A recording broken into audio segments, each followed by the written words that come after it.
आप चाहते हैं प्रभु आपको छुए इसी तरह से और आपके परिवार को छुए। प्रभु ने मुझसे खास आपके लिए मैसेज दिया है। दोस्तों आज के वचन को ध्यान से सुनना। आज का वचन बहुत ही खास है आपके लिए। तो ये दोस्तों पहले आज के वचन को सुनते हैं, जरूरी मैसेज को, इस वचन को पूरा सुनना दोस्तों। प्रभु ने मुझसे खास आपके लिए मैसेज दिया है कि आप में से बहुतों को परमेश्वर नहीं छू रहा आपकी अपनी गलती की वजह से। कईयों की लाइफ में वो प्रार्थना कर रहे हैं और प्रभु ने छुएगा, लेकिन कुछ लोग सिर्फ इस वेट पे हैं कि प्रभु मुझे कब छुएगा।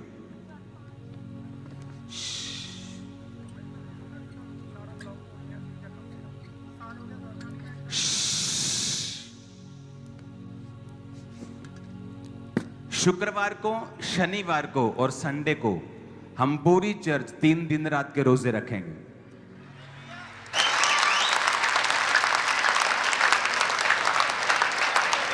बाइबल में एक बात लिखी है बड़ी पावरफुल। लिखा शाऊल जब अंधा हो गया, जब वो परमेश्वर के लोगों को सताता था, और अंधा होने के बाद जब वो उसके जो लोग थे उसने कहा कि मुझे साथ वाले नगर में छोड़ दो, अंधा। और बाइबल कहती 3 दिन रात उसने कुछ ना खाया ना पिया और वो प्रार्थना करने लगा। और परमेश्वर अपने एक चेले के पास जाके कहता है, उसकी आत्मा कहती है, हनन्या जा, उठ और फलानी फलानी स्ट्रीट में, गली में जा जो सीधी कहलाती है, उस गली में जाके एक तरसुस वासी को पूछ, यानी कौन है यहां पर जो वहां से आया है, क्योंकि देख वो प्रार्थना कर रहा है।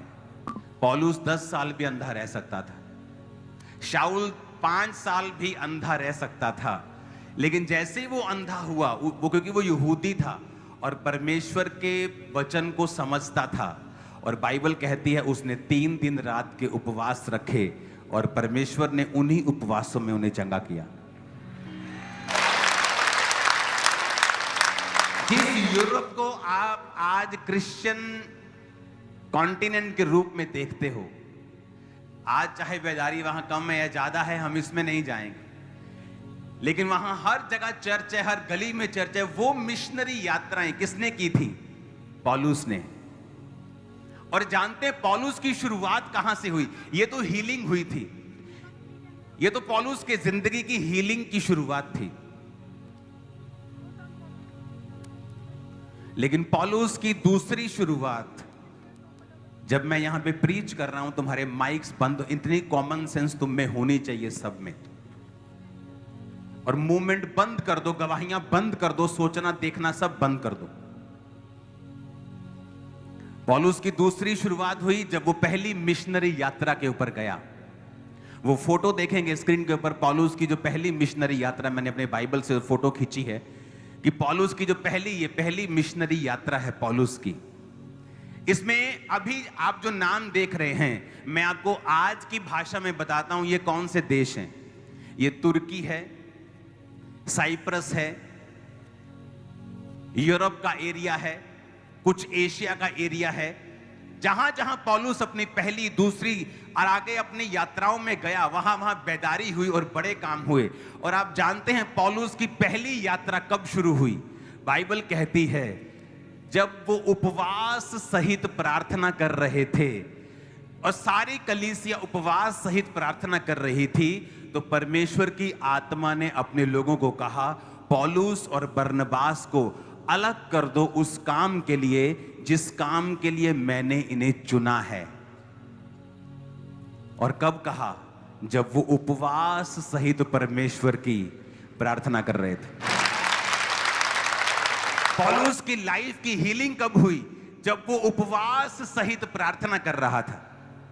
आज कलीसिया या तो उपवास करती है और या तो प्रार्थना करती है। उपवास करती है तो 5 बजे का उपवास है और 2 बजे उठते हैं कि रोटी लेट खाएंगे, खानी 12 बजे उठो, काम पे चले जाएंगे। ऐसा भी ठीक है कि आप काम पे चले जाएं, लेकिन क्या उत्तम है? अगर आपको छुटकारा चाहिए तो बाइबल कहती है आपको बाइबल के पैटर्न के ऊपर ही चलना पड़ेगा। परमेश्वर ने मुझे बताया है कि वो आपके परिवारों में छुटकारा देगा इन हफ्तों के अंदर। अगले संडे मैं आपको यहां पे सरमन नहीं दूंगा इतना लंबा।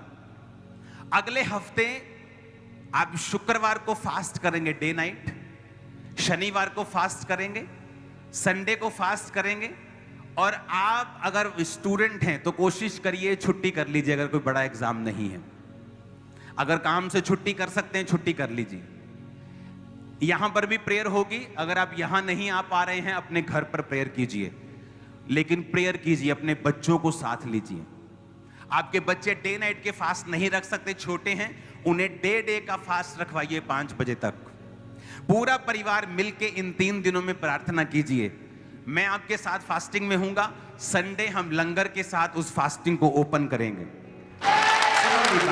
ये 3 दिन और संडे आप फुल फैमिली यहां पर होंगे, क्योंकि जो मेरी फुल टीम और मैं जो हम डे नाइट के फास्ट में होंगे, आपको अकेले को ऑयल से आपके परिवार को हम मसा करेंगे अगले संडे।